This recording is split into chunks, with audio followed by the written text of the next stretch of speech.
Rebonjour les amis, donc c'est la suite, l'histoire à table, festins médiévaux. Voilà. Donc je vous avais promis de revenir. Il est 1 heure et quelques du matin. Je ne dors toujours pas. Donc la suite va être très courte. Et je vous retrouverai donc plus tard euh, dans la matinée en ce qui concerne le pendule. Voilà. Donc bah écoutez, hein, on va faire la suite, hein, tout simplement.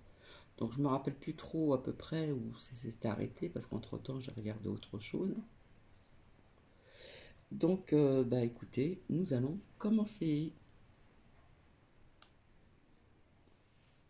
Les livres d'histoire nous disent que perfidement, l'Anglais en sous-nombre rompit avec les règles de la chevalerie pour faire pleuvoir ses flèches sur les chevaliers français, contraints de combattre à pied. Trop lourds, ils se firent massacrer par les coutilliers d'Henri V.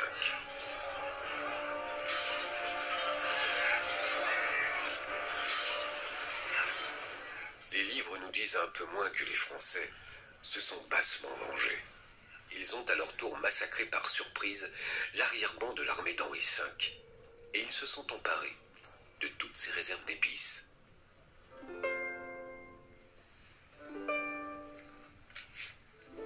Au Moyen Âge, il arrive donc que l'on meurt vite et violemment. Mais on sait vivre aussi, en croisant les plaisirs de la chair et ceux de la chair. Le Moyen-Âge fortuné a ainsi adoré la vaporeuse atmosphère des étuves, très accueillante pour les amoureux.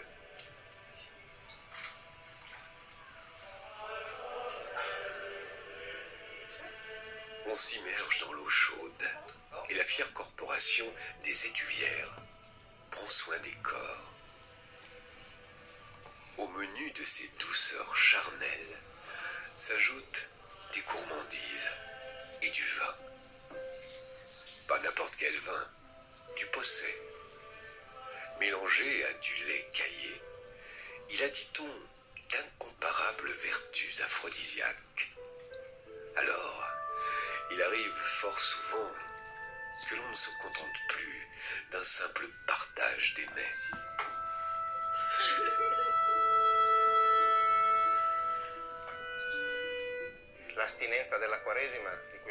L'abstinence du carême n'est pas seulement l'abstinence de certains aliments, mais c'est aussi une abstinence de sexualité.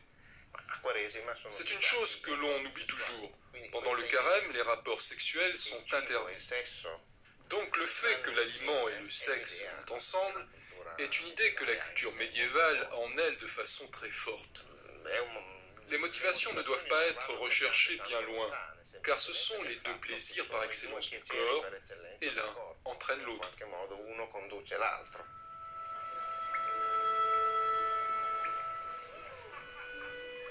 L'époque n'est pas prude.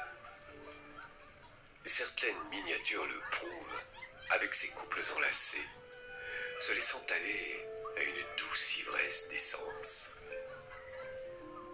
Ces pratiques libertines se popularisent avec l'ouverture dans les villes d'étuves publiques. Mais elles tournent à la prostitution organisée et il faudra attendre la fin du XVe siècle pour que soient interdits, au moins en public, ces ébats gourmands et amoureux.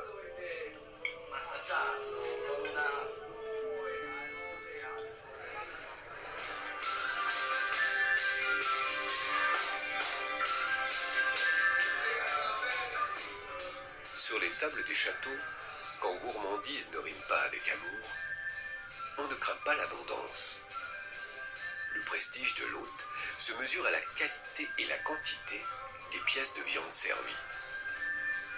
La chasse restant l'apanage des seigneurs, le gibier occupe une place de choix. Mais, au fil du Moyen-Âge, les goûts des nobles n'ont pas cessé d'évoluer. Il y a eu un changement par rapport à ce qui existait 3 ou 4 siècles plus tôt, à l'époque de Charlemagne.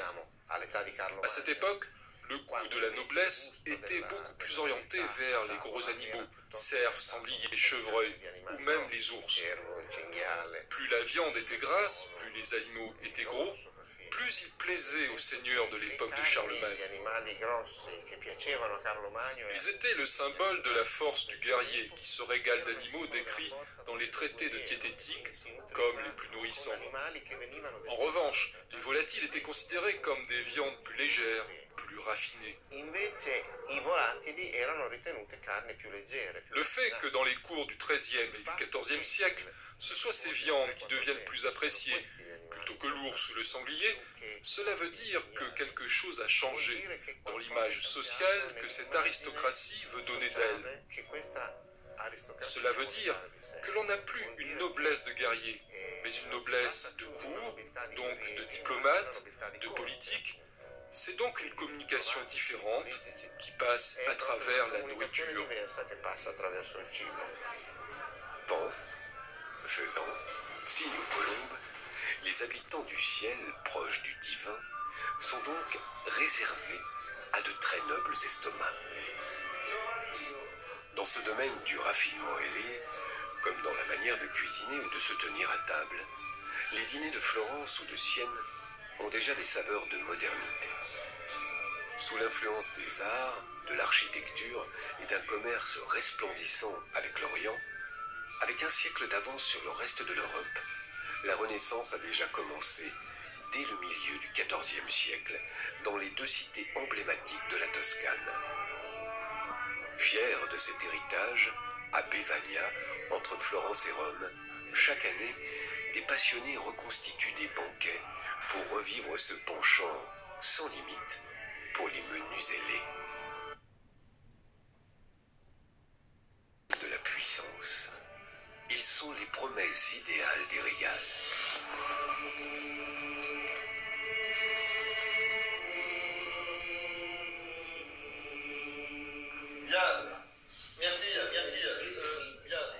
Dans les cuisines du château du Colombier, au XIVe siècle français, le menu pour Alméric de la Panouse est beaucoup moins raffiné, mais il n'est pas forcément moins appétissant.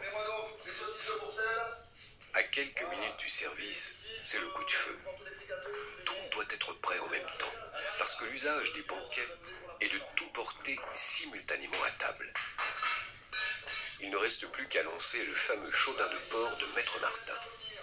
Le rôtisseur a déjà fait revenir quelques livres de saucisses dans du saindoux. Il faut maintenant généreusement les arroser de vin à raison de 80 centilitres par livre. Du claret, très doux, à base de miel. C'est parti pour mijoter 20 minutes à feu doux. Le légumier, de son côté, a pilé 2 pincées de gingembre, de poivre et de safran avec de la mie de pain. Ce subtil mélange est rajouté en fin de cuisson. Martin surveille en personne l'exact rajout de son précieux verjus, la clé de sa spécialité. Enfin, 1 minute avant de servir, il conviendra simplement de briser 2 jaunes d'œufs en remuant constamment.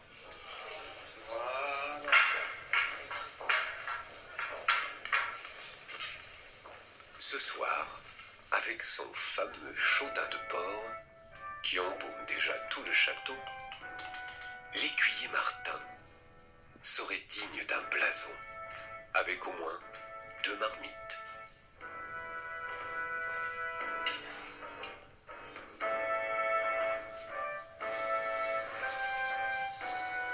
Sept siècles plus tard, l'héritage des grands écuyers de cuisine est toujours bien vivant. Au Grand Véfour, à Paris, un autre Martin, mais celui-ci prénommé Guy, voue ainsi une admiration sans borne à Maître Chicard, l'autre grand écuyer très inventif de la fin du Moyen-Âge. Lui aussi était savoyard, mais au service du prince Amédée VIII.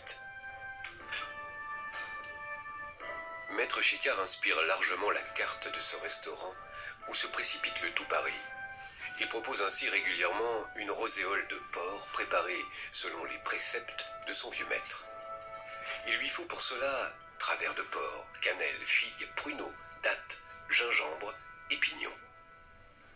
Malgré ses 3 étoiles, il n'hésite pas à afficher une modestie de bel aloi pour rendre hommage, en homme de cuisine et de culture, à l'écuyer du prince de Savoie.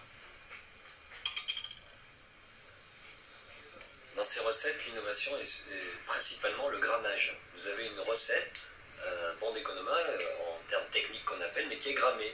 30 grammes de ça, 50 grammes de ça. Et puis, au-delà de ce grammage, qui est vraiment une référence pour l'époque, et qui permet à tout un chacun de pouvoir réaliser une recette à la maison, il y a cette notion divine qui intervient, du beau, pour que l'ingrédient, on prenne l'ingrédient au meilleur moment, qu'il soit mûr, qu'il soit goûteux. Donc c'est quelque chose de vraiment nouveau dans les livres de l'époque. Je dirais Maître Chicard, moi, m'a aidé dans ces notions divines du beau, du bon. Ça reste une référence pour, quand on cuisine aujourd'hui, c'est en même temps donner le meilleur de soi-même. C'est donner le meilleur de soi-même, c'est d'aller au fond dans une recette. Et ça aussi, c'est important, au-delà même de l'ingrédient et de cette philosophie de préparer.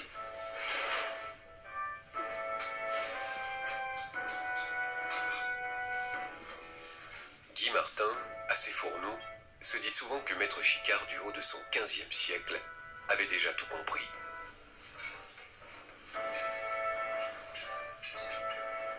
Cette rocéole est vraiment révélatrice, moderne, parce qu'on parle d'un produit de base, on va dire aujourd'hui un produit de terroir de région, qui peut être la poularde de Bresse. Là, c'est du porc, c'est un produit bien de chez nous, et il le fait voyager, il amène le rêve par les épices qu'il apporte. Et en même temps, il rassure, et il donne quelque chose de magnifique, en joignant des feuilles d'or. Donc c'est cet ensemble de créativité, d'association, qui fait que cette recette est complètement d'actualité. Cette roséole doit être digne de la cour de Savoie. Alors, Guy Martin, comme Maître Chicard, la revêt d'une parure d'or pur. On disait que l'or rendait les femmes belles, que c'était un moyen de vivre très vieux, c'était la pierre philosophale. Et c'est vraiment cette période, au Moyen-Âge, où on utilise des pierres précieuses. Donc là, c'est vraiment une recette, on est dans le jus, on est dans la recette de l'époque de 1420 du 15e.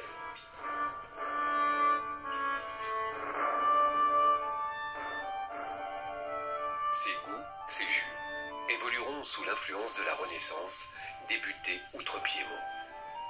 Les cuisines s'ouvriront à d'autres saveurs, parfois venues de mondes nouveaux. Elles s'affranchiront des règles pesantes de l'Église. On raffolera du sucre, et l'on dégustera pour la première fois des pâtes ou d'immenses olla podrida, avec de petites fourches à deux dents. Mais on n'oubliera pas Taïwan, Maître Chicard, ou les... Donc finalement, j'aurais pu aller jusqu'au bout, puisqu'il restait très peu de minutes. Hein, à peu près, je vois pas trop bien là. Donc oui, en parlant des épices, hein, c'est ce mot que je n'arrivais pas à trouver tout à l'heure, plus il y avait d'épices et plus c'était pour les nobles, ça représentait la richesse, etc. etc. Et là, j'avais envie de vous partager ce que je vous ai parlé un petit peu, Versailles, le propre et le sale. Si bien sûr cela vous intéresse. Comme je dis toujours, cette chaîne est un partage de, comment dire, de divers partages. Voilà, ça peut aller aux oracles, ça peut aller ce que je vous montre ici. Après, c'est vrai que vous pouvez quand même trouver par vous-même. Hein. Mais là, vous allez voir, c'est incroyable. Hein. Le propre et le sale. Donc on va certainement parler de Louis, je ne sais plus combien, bref. Et donc on va voir aussi, alors je ne sais pas si c'est dedans où on voit aussi des paysans, où je vous disais qu'il avait leur chemise 2 fois dans l'année, donc ils travaillaient avec dans les champs et ils dormaient avec. Donc je ne sais pas si cela va vous intéresser. Donc, en ce qui concerne, comment dire, ce partage de nourriture des nobles et puis ce qu'on appelait les serfs, les paysans, les gueux, etc., ben, j'ai envie de vous dire que quelque part, ça n'a pas trop changé. Même si par la suite, après la royauté, nous avons eu la République. Voilà. Donc, petit à petit, on arrive un petit peu à ce monde de la royauté, hein, quelque part. Voilà. Bah écoutez, je vais appuyer dessus et puis je ne dors pas encore. Et puis si cela vous intéresse, ben, je vous invite à vous installer confortablement avec un thé, un café ou de l'eau fraîche ou peu importe, voilà. Et puis dans la matinée, je vous avais promis de revenir en ce qui concerne le pendule. D'accord? Donc pour les personnes qui partagent sur des plateformes, etc., euh, tout va bien, ça fait plus de 2 ans qu'on nous dit que tout va bien, et ben je suis désolé, non, tout ne va pas très bien. Voilà, je ne veux pas être dans le pessimiste, mais on va passer encore une période qui va être encore assez difficile, des épreuves comme je vous avais dit, voire aussi 2023. Mais en attendant, prenez place et je vous invite Versailles, le propre et le sale. Je suis sûr qu'il y a des personnes qui vont être très étonnées de ce que vous allez voir et entendre. Attire toujours des milliers de touristes. Allemands, anglais, français, japonais se pressent pour entrer dans l'intimité des rois et sont encore plus friands qu'on leur conte l'envers crasseux du décor. Tous arrivent avec l'image d'un Versailles malodorant. Des courtisans se soulageant dans les recoins des escaliers, un roi recevant sur sa chaise percée et où chacun déverse son pot de chambre du haut de ses fenêtres. Des préjugés? On n'avait pas du tout les mêmes méthodes pour nettoyer le château. On dit que pour être propre, il faut avoir une haleine propre, sentir bon de la bouche et ne pas sentir des pieds. Le parfum arrive justement pour compenser ce manque de propreté. Mais alors qu'en est-il de cette mauvaise réputation? Les rois étaient-ils aussi sales que le château puant? Ce qu'il faut dire, et ça c'est absolument fondamental, chaque époque a le sentiment qu'elle est propre. Où se nichent les fantasmes et la réalité entre le propre et le sale dans le château du roi Soleil? Le roi Soleil, Louis XIV. Une légende court. Louis XIV n'aurait pris qu'un seul bain au cours de sa longue vie. Serait-ce un préjugé de plus qu'il faudrait dépasser? Ou Louis n'est-il vraiment pas un habitué des baignoires?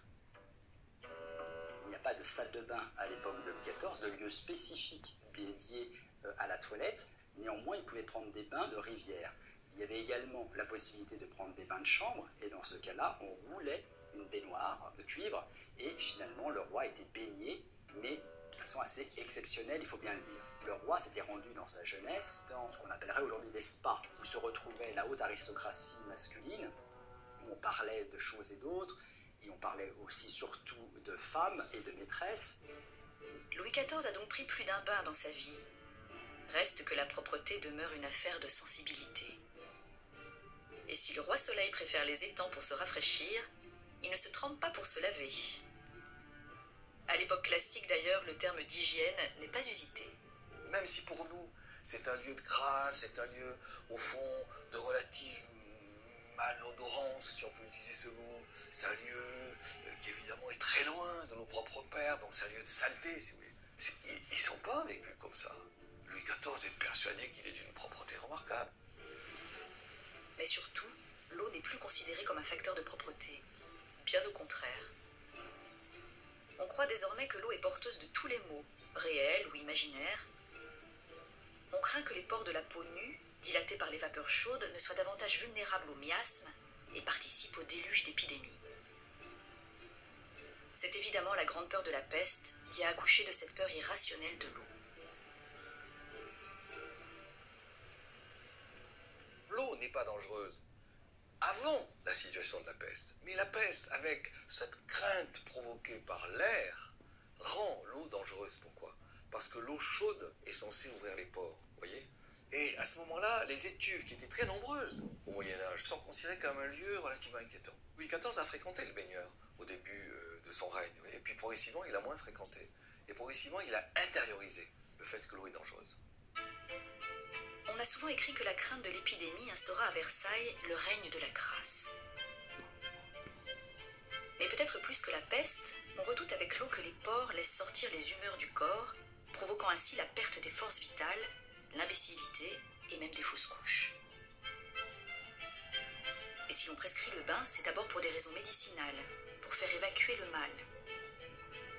Louis XIV est alors contraint de se plonger dans une baignoire. De la même manière, les saignées, les purges participent de cette propreté intérieure du corps.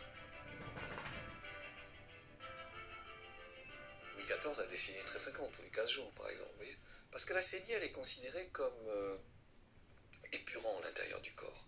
La crainte, une des craintes, parmi bien d'autres, c'est le fait que les humeurs qui sont considérées comme la substance la plus importante de votre corps, susceptibles de se corrompre, de se mélanger, que faut-il faire? Il faut expulser. Et on expulse par la transpiration, on expulse par la purge, vous voyez Molière, on expulse aussi par le saigné. Le fait d'expulser vous donne de la santé, contrairement aux repères qu'on a aujourd'hui, bien entendu. Et en même temps, il rend propre l'intérieur de votre corps. Il y a une insistance sur le fait d'avoir un teint fleuri, un teint frais, en recourant à des petites médecines qui sont précisément le lavement, pour que leurs humeurs soient les plus propres possibles. Et il y a des cas en plus assez étonnants dans les romans, dans des nouvelles, de lavement pris par des femmes, avec le recours à des domestiques, et puis vous avez des hommes qui soudoient la domestique pour donner eux-mêmes le lavement sans que la femme en soit concentrée. Donc il y a une présence ici de ce type de pratique qui me paraît renvoyer à ce que nous disions, c'est-à-dire à la fois une sorte de jeu sur l'apparence, mais aussi de jeu sur le propre. Mais alors, hors maladie ou canicule, point de bain? Sous Louis XIV, il n'existe qu'une seule salle de bain, ou plutôt un appartement des bains. Aujourd'hui, on conserve à l'orangerie un souvenir de cette incroyable pièce. Une baignoire octogonale taillée dans un unique bloc de marbre de Rance. C'est pour la marquise de Montespan, sa favorite, que le roi commande cette cuve qui doit ornementer un appartement au luxe inimaginable.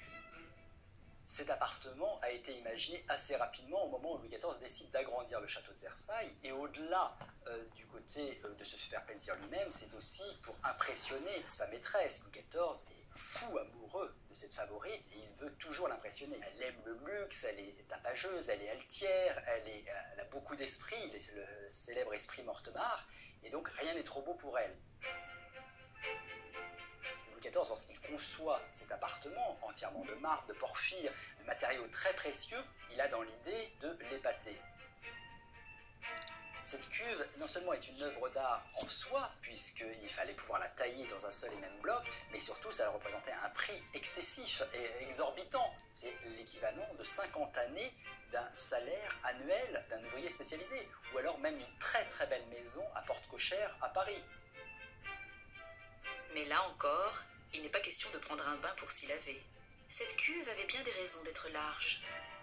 Le roi et sa favorite s'y glissant aisément à deux, relaxation, douceur, mais pas de nettoiement. Quand la Montespan est disgraciée, elle doit quitter le premier étage pour descendre au rez-de-chaussée et habiter l'appartement des bains, ancien lieu de ses amours. La chute au rez-de-chaussée signifiant bien sûr la chute dans le cœur du roi. À Versailles, les courtisans, pas plus que le roi, ne sont adeptes des baignoires. Et peut-être encore moins, leurs appartements étant trop petits pour en disposer. Mais si on ne se lave pas dans un bain, comment s'effectue alors la toilette?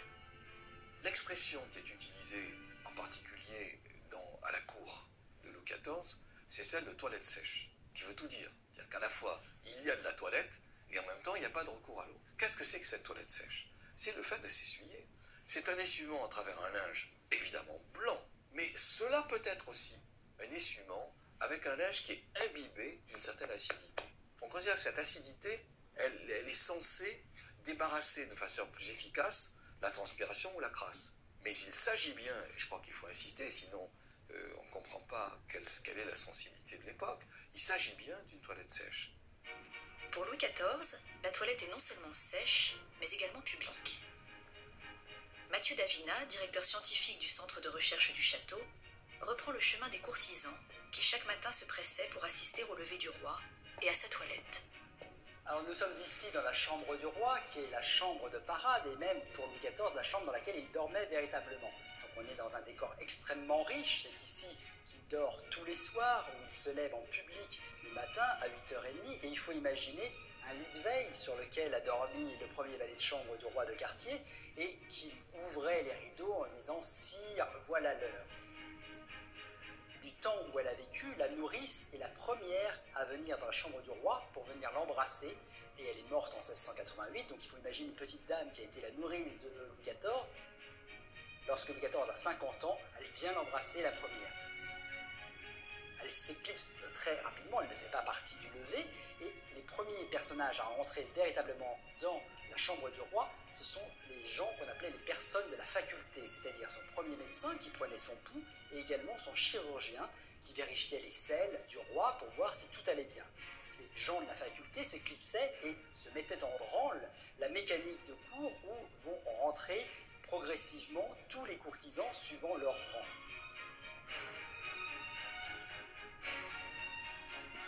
Louis XIV est installé, on lui passe sa chemise et son premier valet de chambre lui apporte de l'eau pour se laver les mains, c'est ce qu'on appelait de l'eau à l'esprit de vin, c'est-à-dire ce qu'on pourrait appeler de l'alcool à 90. Et le valet de chambre tient une aiguière, c'est-à-dire une sorte de carafe en vermeil de la main droite, lui verse de l'eau sur ses mains, tient de sa main gauche le plateau pour que l'eau ne coule pas, on lui présente une serviette pour s'essuyer les mains, et le roi est installé pour être rasé, donc vraiment brin de toilette assez sommaire, et on lui rince le visage avec une éponge d'eau à l'esprit de vin, et finalement d'eau pure pour terminer la toilette. Donc c'est véritablement un spectacle que de voir le roi se lever et de pouvoir toucher cette intimité royale.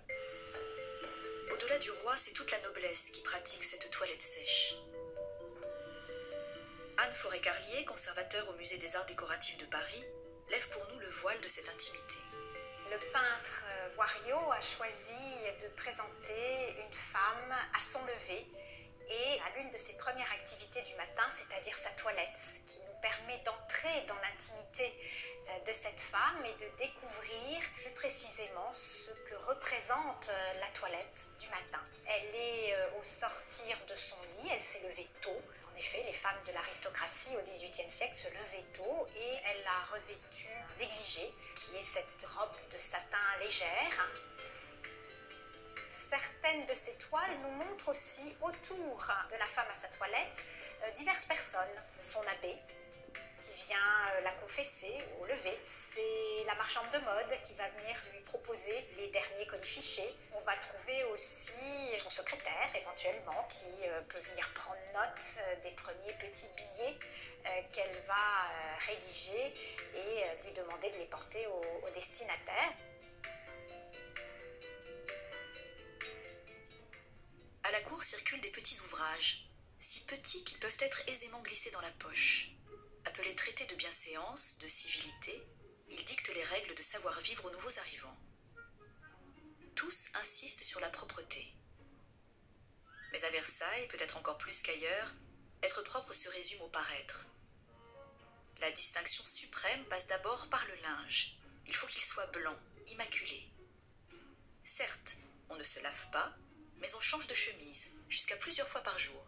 Il y a un triomphe du linge. On voit que, progressivement, vous avez une sorte de cascade du linge sur le corps. Et ça descend, le collet descend. Au niveau des jambes, vous avez le canon qui remonte, avec parfois de la dentelle. Au niveau des manches, vous avez aussi le linge qui sort. Il se voit. Et qu'est-ce que c'est qui se voit? On l'oublie, mais c'est fondamental.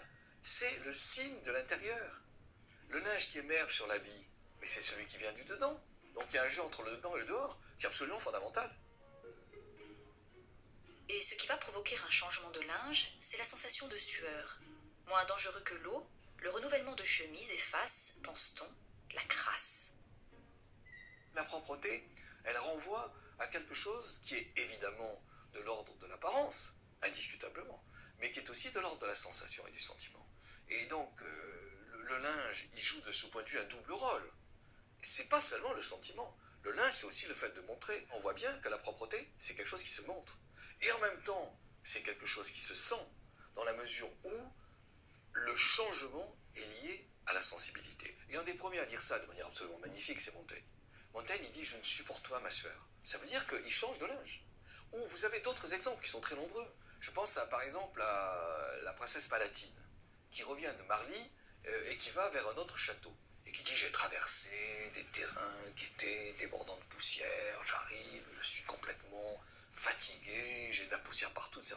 Que fait la princesse Palatine? Elle ne dit pas qu'elle va se laver, elle dit au contraire qu'elle s'essuie et qu'elle change de chemise. Et ça ne veut pas forcément dire qu'il faut que je me lave. Outil de la mode, outil de la propreté, le linge est tout. L'aristocrate qui porte du blanc s'imagine certainement qu'il est plus propre que le paysan qui porte du chanvre. Ce combat pour le blanc se mesure alors au nombre de chemises que l'on possède dans sa garde-robe. Imaginez les chemises du roi empilées dans les coffres de la chambre, remisées comme autant de trésors. Le linge représente un objet de luxe ou vraiment des produits de luxe à l'époque. C'est quelque chose d'excessivement cher. Il y avait la garde-robe du roi qui était au rez-de-chaussée. Ses appartements principaux étaient au premier étage. Et ces coffres de la chambre sont là. Ce sont des coffres de secours, c'est-à-dire qu'on n'a pas à courir à la garde-robe au rez-de-chaussée, on a immédiatement une chemise pour changer le roi. Et ce sont des choses qui coûtent excessivement cher, parce que c'est du coton, c'est du lin, des étoffes précieuses, et ça coûte pratiquement plus cher qu'un meuble ou qu'un tableau qui ne vaut rien à l'époque. Un tableau d'un peintre qui aujourd'hui nous payerions plusieurs dizaines, voire centaines de milliers d'euros, à l'époque c'est estimé 20 livres, 40 livres, alors que des chemises, des nappes, du linge de maison coûtent très très cher. Dans les garde-robes des courtisans, les chemises se comptent par douzaines et sont si précieuses pour leurs propriétaires qu'elles sont mentionnées dans les inventaires après décès. Denis Brunat, conservateur au musée des arts décoratifs de Paris, nous reçoit dans les réserves où se cachent des pièces rares et exceptionnelles. Les robes de cour ne se lavent pas. On les frotte, on les brosse, et avec le plus d'égard possible.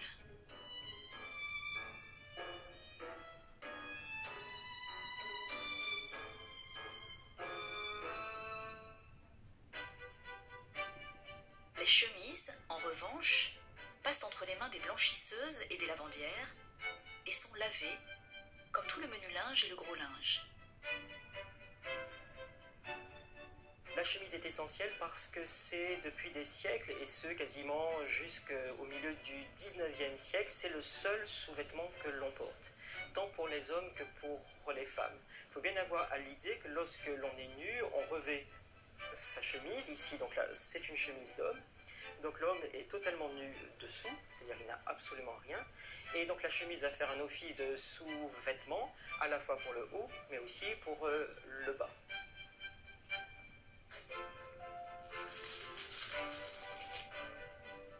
La chemise est très proche du corps, elle en est presque inséparable. On dit même que la chemise est une seconde peau, et c'est d'ailleurs de là que vient notre expression être comme cul et chemise, dans le sens où précisément la chemise épousait le corps, elle épousait même aussi les fesses. C'était vraiment, je dirais, entre le corps et la chemise, deux éléments inséparables. C'est une culotte qui a un aspect un peu particulier, mais qui était tout à fait courant à cette époque. C'est ce qu'on appelle une culotte à pont. C'est-à-dire que le pont, c'est cette pièce qui se trouve donc sur le devant, qui se boutonne ici, à ce niveau-là, avec plusieurs types de boutons que l'on voit là. Et cette pièce, en la déboutonnant, elle tombe. Voilà, donc on fait tomber le pont. Et après, on redéboutonnait à ce niveau-là. Et on pouvait donc, bien sûr, pouvoir faire tout ce qu'on avait envie en baissant le pont. On le mettait parce que c'était un tissu qui était beau, brillant. Il faut aussi imaginer qu'on portait ses vêtements le soir, éclairés avec la lumière des bougies. Être propre au château se résume donc à prendre soin des parties du corps qui sont soumises au regard.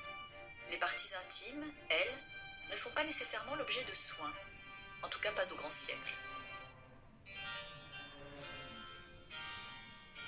Comment alors dissimuler la mauvaise odeur qui émane de ces corps dans ce château où l'on rivalise d'élégance?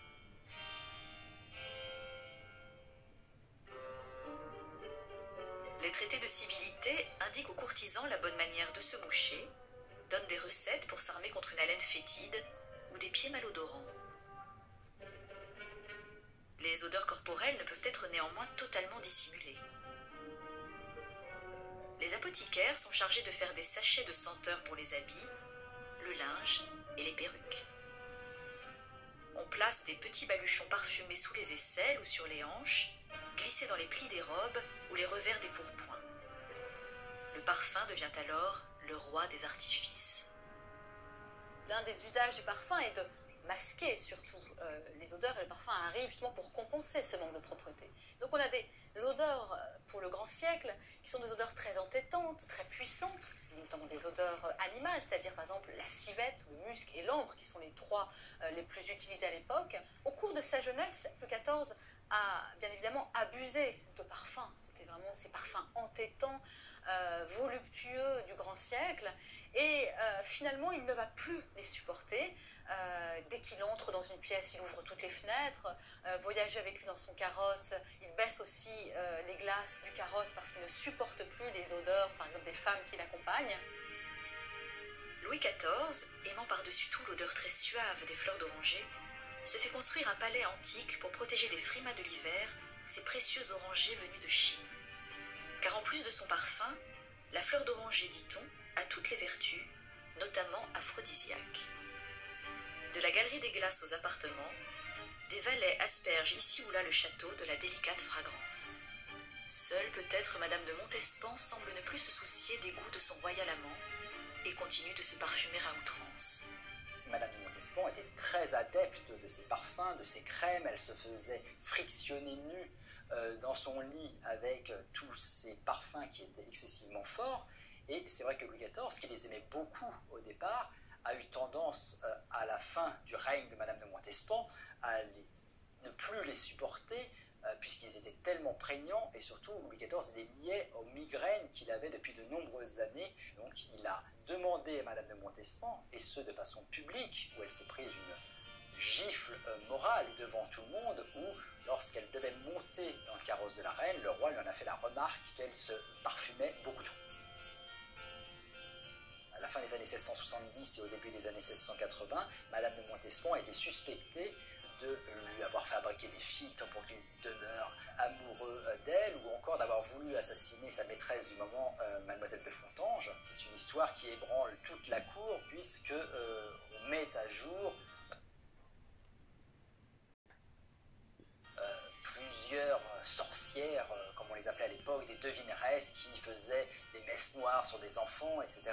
Et on peut imaginer que l'idée de ces parfums forts qu'elle avait sur elle devenait suspect aux yeux Messes noires sur les enfants. Parfum entêtant, dissimulateur, charmeur, mais aussi désinfectant. En temps de peste ou d'épidémie, le parfum est utilisé comme agent purificateur. Vous avez un rôle au moment de la peste donné aux parfumeurs, qui est quand même curieux, à un point tel que des villes qui sont victimes de la peste vont recourir à des parfumeurs en les payant parfois fort cher, et en situant le parfumeur à des entrées, à des passages, vous voyez, qui sont plus fréquentés que d'autres. Et ceux qui passent, à ce moment-là, sont livrés au parfumeur qui va passer sur eux des produits, les transformer en quelque sorte. Et ça, c'est complètement oublié. Vous avez un deuxième type de pratique qui est complètement oublié. C'est la pratique selon laquelle, si on installe dans des hôpitaux des cassolettes de parfum, on va pas simplement chasser le mauvais air, on va créer un air pur qui va favoriser en quelque sorte le quotidien du malade. C'est complètement oublié aujourd'hui. Donc ces deux pratiques, elles nous entraînent à mieux comprendre la manière dont, au XVIIe siècle, le fait de recourir à du parfum, c'est avoir le sentiment que l'on recourt à la disparition du sale.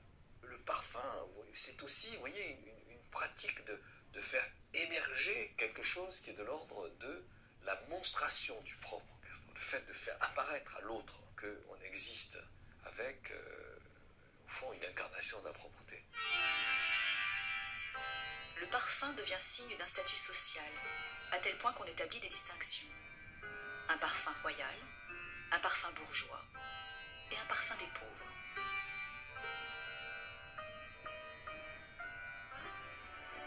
Au château, le parfum participe évidemment du luxe. Pour ces somptueuses fêtes, Louis XIV embaume ainsi ses fontaines d'essence de fleurs d'oranger ou de jasmin. Mais c'est sous Louis XV que la cour de Versailles est appelée la cour parfumée, car pour être à la pointe de la mode, il faut changer de senteur chaque jour. Le célèbre parfum aux 1000 fleurs sera créé, lui, pour Marie-Antoinette, un chef-d'œuvre olfactif composé avec les fleurs de toutes les saisons.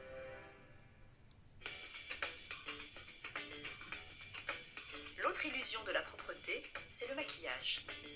Se farder, c'est tromper, maquiller les cartes, camoufler les faces vérolées. On grime alors son visage, on triche sur ses sentiments. Le courtisan doit tout maîtriser, aussi bien ses expressions naturelles que ses émotions.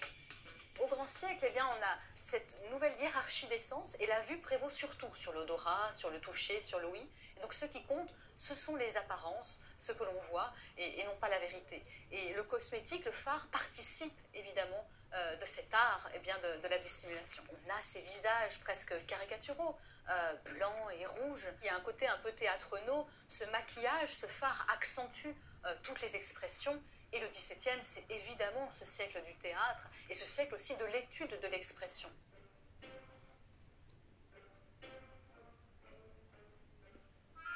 Dès l'époque, on raille aussi eh bien, cette noblesse avec ce maquillage qui a finalement cette image du double sens, de l'hypocrisie, du dissimulé. Et d'ailleurs, l'expression sans fard, aujourd'hui, eh bien, est synonyme aussi de vérité. Cette exigence de blancheur tyrannise le teint. Car comme pour le linge, le visage doit paraître immaculé. Le blanc évoque alors un idéal de virginité, une humanité sans tache, celle d'avant la chute. Avoir un visage pur, c'est avoir une âme exempte de toute souillure, de toute cicatrice. Le blanc est bien sûr le symbole d'une classe oisive, celle d'aristocrates à l'abri du soleil, des intempéries, à l'inverse de ces visages brunis du peuple. Cette course au blanc conduit à toutes sortes de recours, même aux plus toxiques.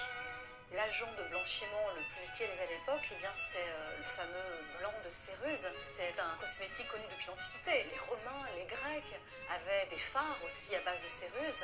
Elle cause de très nombreux dommages à la peau. Elle est très astringente, donc elle irrite beaucoup la peau. Elle est aussi dessiccative, donc elle dessèche énormément la peau. Donc appliquée finalement toute la journée, elle va contribuer au vieillissement prématuré de la peau, aux rides d'expression qui apparaissent beaucoup plus rapidement. Cela est relevé dès l'époque. Et puis la céruse, c'est du carbonate de plomb. C'est une poudre métallique. Et donc elle peut causer aussi des dommages beaucoup plus importants. Par exemple, la vue. On a des maladies d'yeux très importantes. Lorsqu'on s'applique la céruse sur la gorge, eh bien, on a des maladies qui touchent la poitrine ou même les poumons. Et puisque la céruse peut altérer définitivement la peau, on trouve d'autres stratagèmes. Les mouches, qui doivent apporter la touche finale au maquillage, tentent aussi de dissimuler les ravages de ce produit fatal. On peut ainsi apercevoir sur les visages plus de 18 mouches à la fois, autant que de crevasses cachées. Mais avant d'être un artifice, la mouche est d'abord un code galant. Et pour la femme, le mode de vie peut être éreintant. 3 heures pour s'habiller et se farder le matin, puis encore changement de linge après le déjeuner, théâtre, souper, nuit d'amour. Une exigence d'éclat et de splendeur qui ne résiste parfois pas aux excès.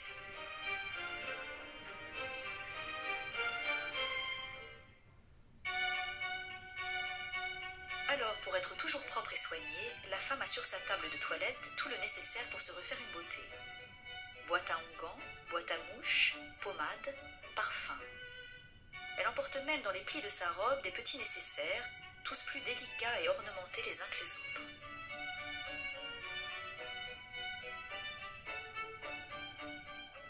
Anne Forêt-Garlier a sorti pour nous des collections du Musée des Arts Décoratifs des objets usités à la cour. La toilette ne s'effectuait pas que le matin et effectivement dans la journée on pouvait être appelé à se refaire une beauté. Donc pour cela, la femme ou l'homme dispose de petits nécessaires miniatures qu'ils pouvaient emporter avec eux. Alors on en a un très élégant exemple ici, donc sous forme de petites boîtes dans laquelle on va trouver tout ce qui est nécessaire pour se redonner un petit peu d'éclat. Celui-ci contient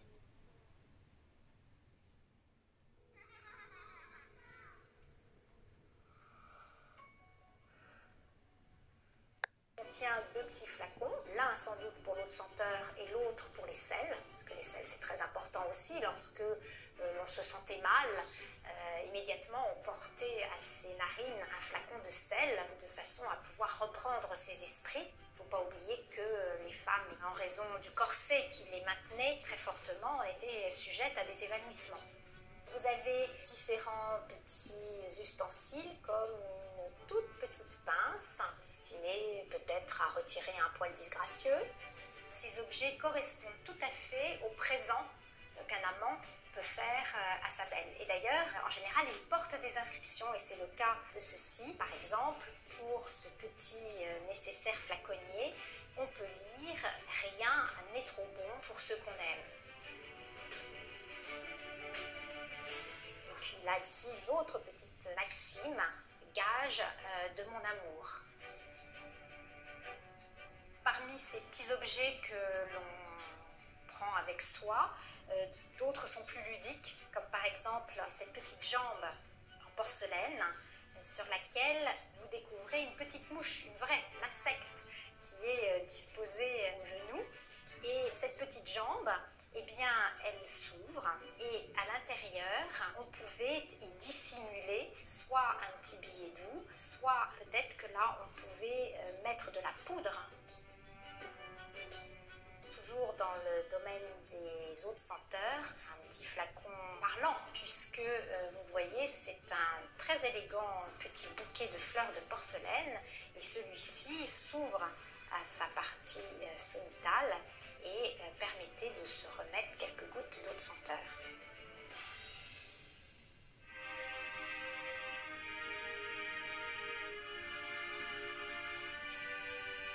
Une autre couleur marque l'apogée de cette illusion. C'est le rouge. Il est censé rehausser la blancheur du teint et tromper les marques du temps.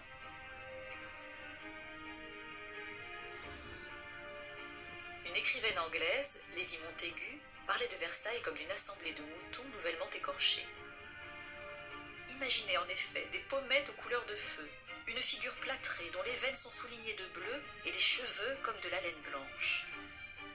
Car ce despotisme du blanc, on le retrouve partout. Pas une chevelure ne saurait être parée sans être poudrée. Et en plus d'être une norme esthétique, la poudre permet le dégraissage du cheveu. On ne lave pas les cheveux, mais on les poudre et c'est en quelque sorte du shampoing sec. Et ce shampoing sec ne devait pas être évidemment bénéfique pour la chevelure. Et le mort quotidien de ces perruques lourdes, parfois infestées de poussière et de vermine, eh bien, causait beaucoup de dommages. D'abord des migraines, des éblouissements, et puis aussi des échauffements et même des escarres. Louis XIV a eu une maladie très grave, notamment due au port de la perruque. En 1696, il est atteint d'un anthrax à la nuque. Fagon, dans le journal de santé du roi, nous décrit cette maladie de Louis XIV, dans des termes d'ailleurs bien peu scientifiques, nous dit que c'est absolument effroyable, que ça ressemble à de la viande desséchée, c'est absolument abominable. La grande affaire au château, c'est la laine. Les courtisans essaient de la maîtriser, en vain. La majorité offre en effet des bouches calamiteuses. Pourtant, différentes méthodes sont préconisées. Dès Louis XIV, en fait, il y a l'opérateur pour les dents de Louis XIV qui, le matin, lui apporte des racines de bois aux vertus odoriférantes ou astringentes, comme le bois de réglisse, le bois de rose, le romarin, pour se frotter les dents avec ces racines, une sorte d'ancêtre de la brosse à dents. Et ces racines, il les trempe dans des opiats, c'est un ancêtre de la pâte dentifrice, on pourrait dire. Il y a aussi des pratiques ancestrales qui se maintiennent, comme celle du tabac, de se laver les dents avec du tabac parce que ça a des vertus désinfectantes, ou même Madame de Sévigné le raconte à sa fille dans ses lettres, même avec de l'urine, car l'urée c'est aussi un agent blanchissant, en fait, un agent astringent. Et il y avait même aussi pour les femmes cette tradition de porter des petites boules musquées cachées dans la bouche pour masquer le creux des joues lorsqu'il manquait une dent, par exemple. Louis XIV, on sait qu'il avait des problèmes de dentition assez tôt. Il avait des abcès récurrents et finalement son opérateur pour les dents, son dentiste, en 1685, a l'idée de lui arracher une dent. Il arrache tout le palais supérieur. Ce qui fait qu'à partir de cette date-là, le roi a une communication directe entre son nez et sa bouche, ce qui fait que c'est purulent en permanence. Le roi sent très très très mauvais de la bouche et En 1685, le roi n'a même pas 50 ans, il a pratiquement plus de dents. Donc c'est un sujet à la cour dont on parle beaucoup, puisque le roi ne va plus manger normalement, il va manger pratiquement que des bouillies, des purées, des choses qui ne nécessitent pas de dents. Au midi du règne de Louis XIV, la médecine n'a pas évolué depuis 2000 ans. Mais si l'hygiène dentaire et corporelle semble loin de nos usages, et que l'eau est quasi absente de la toilette, qu'en est-il de l'eau que l'on boit? Est-elle seulement potable? À Versailles comme ailleurs dans le royaume, on juge uniquement de la qualité de l'eau à sa couleur et à son odeur. Avant la création de la ville de Versailles, qui a été créée par Louis XIV en 1671, eh bien, toute l'eau que l'on menait à Versailles servait exclusivement pour les jardins, pour les fontaines. L'eau à Versailles, ça a été 50 ans de travaux pharaoniques, de drainage, d'arpentage, parce que Versailles a le paradoxe finalement d'être construite sur un terrain marécageux finalement, mais sans eau courante. Et cette eau qu'on l'on fait venir par tous ces travaux, elle ne sert pas à l'alimentation. Ça, c'est vraiment un autre circuit qu'on appelle l'eau bonne à boire, c'est-à-dire finalement aujourd'hui on dirait l'eau potable. Une fois les travaux terminés, le roi et la cour peuvent donc bénéficier à leur table d'une eau bonne à boire. Cependant, l'eau n'est pas d'un accès facile. Il faut ruser pour obtenir des faveurs. Les comtes d'Artois et de Provence finissent par obtenir l'eau courante pour leurs abreuvoirs à chevaux. Quant au peuple, il se contente des fontaines de la ville. Le nerf de la propreté ne réside pas seulement dans l'accès à l'eau. Des latrines publiques aux chaises percées, quid de l'intimité et des odeurs. Ne crie-t-on pas gare à l'eau lorsqu'on verse le pot de chambre plein de la nuit par la fenêtre? Le progrès à Versailles aurait-il épargné les commodités? Au XVIIe siècle, Louis XIV reçoit encore sur sa chaise percée, il n'y voit rien d'indécent. Bien au contraire, c'est un grand honneur. Le roi se fait aussi construire des lieux retirés pour ses besoins naturels, près de son bureau ou plus généralement dans sa garde-robe. À la fois dressing pour les vêtements et cabinet de la chaise. Dans les dictionnaires du XVIIe siècle, à l'article garde-robe, on peut lire « aller à la garde-robe, c'est aller décharger son ventre ». Ici, on a véritablement une illustration de tout ce qui pouvait exister à l'époque pour l'hygiène. On a une superbe chaise percée qui date de l'époque de Louis XV. On voit le principe, lorsqu'on l'ouvre, on a cette faïence avec un système de moquette pour avoir plus de confort pour les toilettes. Et donc, c'est quelque chose qui nécessite d'être vidé une fois que le roi a fait ses besoins. Il y a eu une anecdote assez particulière où un chat angora de couleur blanche était lové dans la cuvette des toilettes et Louis XVI, se rendant à son cabinet de chaise, au moment où il a dérangé ce pauvre chat, s'est mis à greffer le derrière du roi et finalement Louis XVI s'est enfui en remontant très rapidement sur autre chose avec le chat qui était bien perturbé d'avoir été dérangé pendant sa sieste.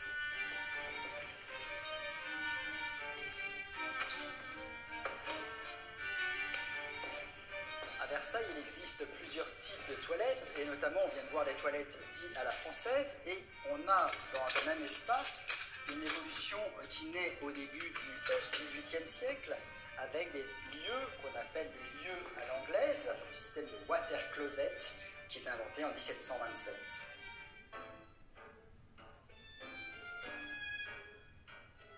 Au XVIIIe siècle, Marie-Antoinette utilise encore des chaises percées. Quant au papier toilette, il n'existe pas. Mais coton et linge de filasse brodé sont d'usage à la cour. Pour les courtisans, ils continuaient à user de chaises à la française, de chaises percées, et finalement, il y avait quelques valets indélicats, ou même certainement feignants, qui préféraient, plutôt que d'aller vider les seaux dans les fosses d'aisance, qui étaient réservés à cet usage, ils préféraient jeter directement les seaux par le biais d'une fenêtre, et ils prenaient quand même soin juste avant de dire gare à l'eau pour prévenir au cas où néanmoins il devait y avoir des accidents. On avait des règlements qui rappelaient que cet usage était strictement interdit à la cour. Dès la construction du château, le roi fait construire des latrines publiques qu'on appelle trivialement des murs à pisser. Mais ces installations peuvent-elles seulement satisfaire les 4000 personnes vivant à Versailles et les centaines de visiteurs quotidiens? Le château est ouvert au public et il y a beaucoup de monde qui circule à l'intérieur même du château. Ce ne sont pas les courtisans qui étaient à demeure, qui se soulageaient dans les corridors, mais les visiteurs d'un jour qui lassent d'avoir à attendre la libération certainement d'un espace, puisqu'on a des latrines publiques qui existent dès le règne de Louis XIII, dès le début du XVIIe siècle. Donc il y avait des odeurs à Versailles, d'urine, voire plus. On urine en effet où l'on peut. Comme l'épisode célèbre mais rare de ce prince urinant du haut de la balustrade de la chapelle, ou de celui se soulageant sur les tapisseries au vu de tous. Et pour les plus discrets, on se libère derrière les portes ou dans les recoins des escaliers. C'est plus facile pour les hommes que pour les femmes. Les femmes ne portaient pas de sous-vêtements, elles ne portaient pas de culottes. Il y avait des porte-chaises d'affaires qui se promenaient dans le château de Versailles et une femme pouvait mettre sa robe sur ce que l'on peut appeler un seau. À la cour, les femmes venaient avec un petit pot de chambre, posaient le pot sous leur robe, donc c'était assez discret. Parfois on entendait couler l'urine de la dite dame. Néanmoins, ces pots ont pris le nom de Bourdaloue en référence au prêcheur Bourdaloue qui devait faire des sermons qui étaient un petit peu trop longs pour ces dames. Pour aller à la chaise et avoir un aspect un petit peu plus discret, on mettait dessus des faux livres sur lesquels on mettait Voyage aux Pays-Bas. Le titre généralement était Voyage aux Pays-Bas parce que ça avait été inventé au moment où la France était en guerre contre la Hollande, la guerre de Hollande dans les années 1770, et donc ça amusait beaucoup les Français de se dire qu'ils déféquaient sur les Pays-Bas. Donc il y avait des expressions assez marrantes pour évoquer tout cet aspect un petit peu intime des courtisans.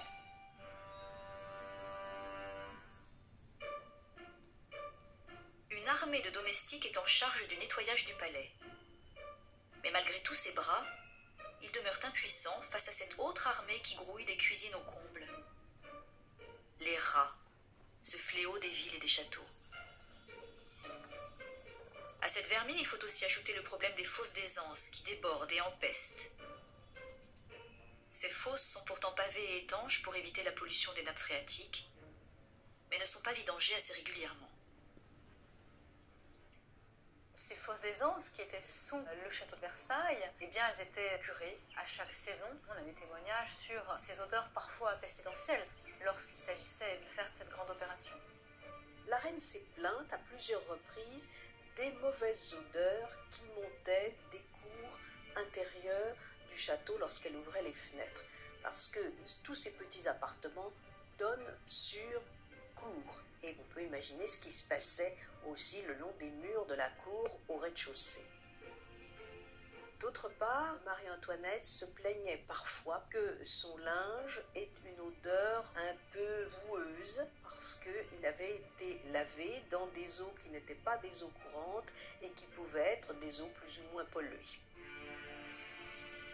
Mais il y eut pourtant pire. À la mort de Louis XIV, le château est déserté. Dans la ville, les habitants n'hésitent plus à brancher leurs fosses d'aisance sur les aqueducs de drainage qui se déversent dans l'étang de Clagny, où la population s'approvisionne en eau et en poissons. L'insalubrité de la ville provoque alors une série d'épidémies et de décès.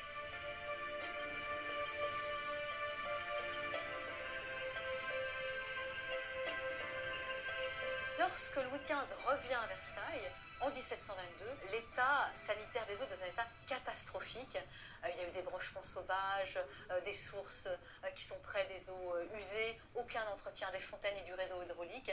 Et donc il va mettre en place, Louis XV, des nouveaux travaux pour restaurer les fontaines, créer des nouvelles règles sanitaires pour que les égouts et en tout cas les fosses d'aisance soient loin des arrivées des sources. Et puis on décide de se servir de cette grande machine de Marly, extraordinaire machine hydraulique pour faire remonter les eaux de la Seine, et de se servir d'une partie de ces eaux pour les eaux bonnes à boire.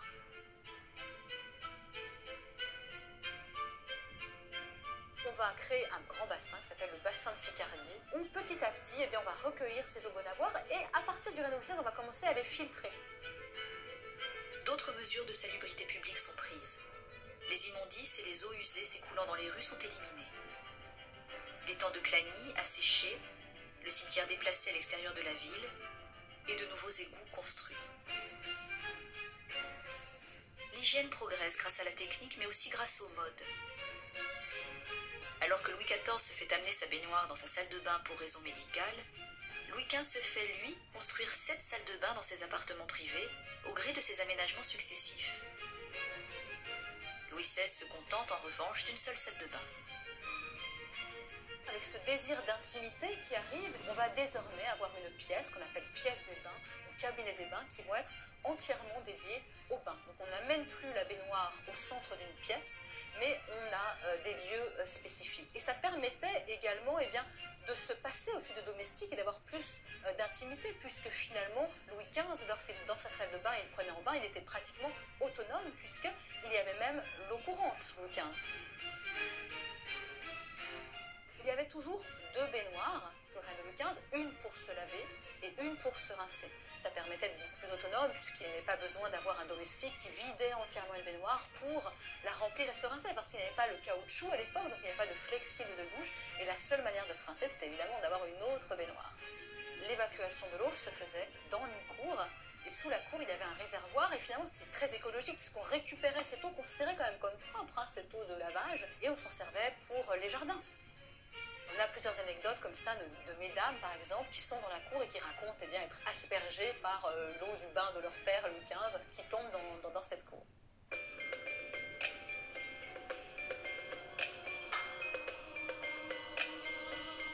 Ce qui se produit, c'est ce qu'on pourrait appeler un retour de l'eau. Et ce retour de l'eau, il a plusieurs dimensions. À la fois, il y a une assistance plus grande sur ce que j'appellerais les lavages partiels. Il y a de nouveaux outils. Le bidet qui n'existait pas auparavant et qui entraîne effectivement une hygiène intime qui n'avait pas du tout la forme qu'elle prendra. Il y a une assistance donnée sur le lavage des aisselles, le demi-bain, etc.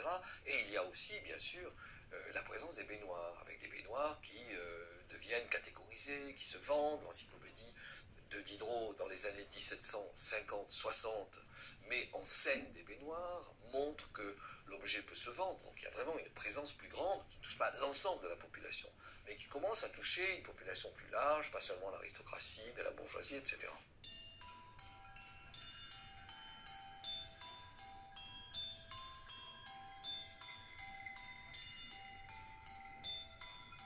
Sous le règne de Marie-Antoinette, du château au Petit Trianon, des salles de bain aussi délicates que royales fleurissent. La détente l'emporte néanmoins toujours sur le nettoiement. Un passe-temps en somme, plutôt qu'un mode de lavage. L'eau chaude reste encore suspicieuse aux yeux des médecins. Avant le bain, la purge s'impose, et après, le repos reste obligatoire. On devait se reposer après le bain, c'est ce qui explique la présence d'un lit dans la salle de bain que l'on peut voir encore aujourd'hui à Versailles. La reine ne se baignait pas nue, mais elle se baignait avec une longue chemise de flanelle blanche, et lorsqu'elle sortait de sa baignoire, il y avait 2 femmes de son service qui étaient là et qui tendaient une sorte de toile pour ne pas voir la reine avec une chemise collée sur son corps. Ça aurait été comme de la voir pratiquement nue. Par conséquent, elle échappait au regard de ses suivantes par l'intermédiaire de cette toile qui était tendue. C'est du moins ce que raconte sa femme de chambre, Madame Campan. Enfin, il fallait quand même bien l'aider aussi à enlever sa chemise. Elle ne l'enlevait pas toute seule. Quant aux enfants, il semble qu'ils n'échappent pas au premier bain. Il faut laver le nourrisson lorsqu'il est né. C'est une eau chaude. Non seulement cette eau chaude est l'outil du lavage, mais elle sert en particulier à s'assurer que l'enfant est encore assez mou, assez moelleux, assez flexible, assez spongieux. Et donc, elle va vous aider à bien vérifier la position de l'enfant, l'ajustement des membres, etc. Elle va vous aider aussi parfois à les redresser, parce qu'ils n'ont pas la forme que l'on attend. Elle va vous aider à accentuer certaines formes, par exemple le cou, par exemple les lombes, pour leur donner plus d'accentuation d'angle. Donc l'eau, de ce point de vue, vous voyez, elle est vraiment l'objet, au fond, d'un malaxage. Et après, il faut enduire le corps de l'enfant de petites écailles d'huître pour que ce soit bien fermé, et puis vous l'entourez et vous le serrez, pour que les humeurs ne ressortent pas. Donc il y a évidemment un bain d'enfant. Pour l'hygiène intime des femmes, un grand tabou demeure, les menstrues.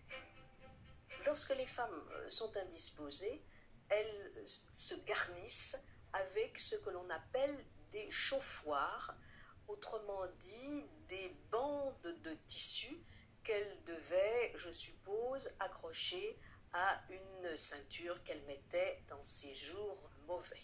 Les règles de Marie-Antoinette sont liées à l'espoir d'une grossesse.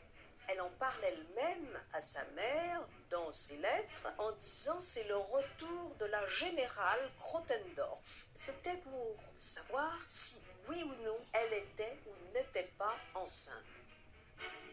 À la fin du XVIIIe siècle, des critiques sur l'emploi des cosmétiques pointent. Certains notent: la multitude des pommades et de poudres surcharge la tête, bouche les pores et fait chuter les cheveux prématurément. La poudre est si abondante qu'au moindre mouvement, elle tombe sur les épaules. Décidément, les perruques n'ont plus le vent en poupe. Deux générations se confrontent alors sous le règne de Louis XVI. Celle des grands-parents, au visage immobile recouvert d'un masque blanc et de placards rouges, et celle des jeunes gens, à l'allure naturelle et au teint frais. Eh bien, on va aller vers plus de naturel.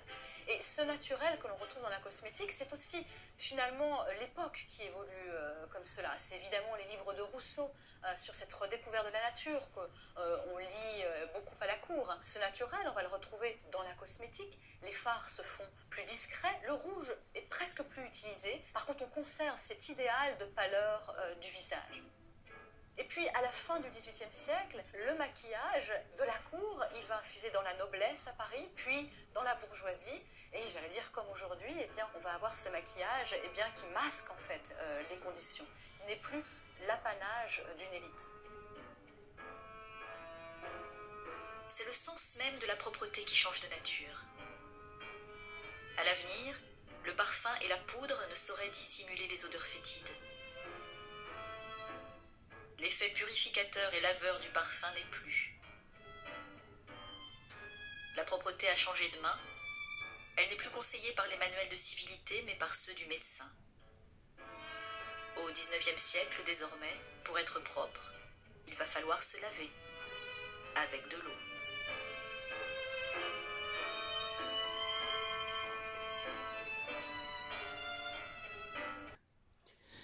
Eh bien voici, donc ça fait quand même un sacré temps là.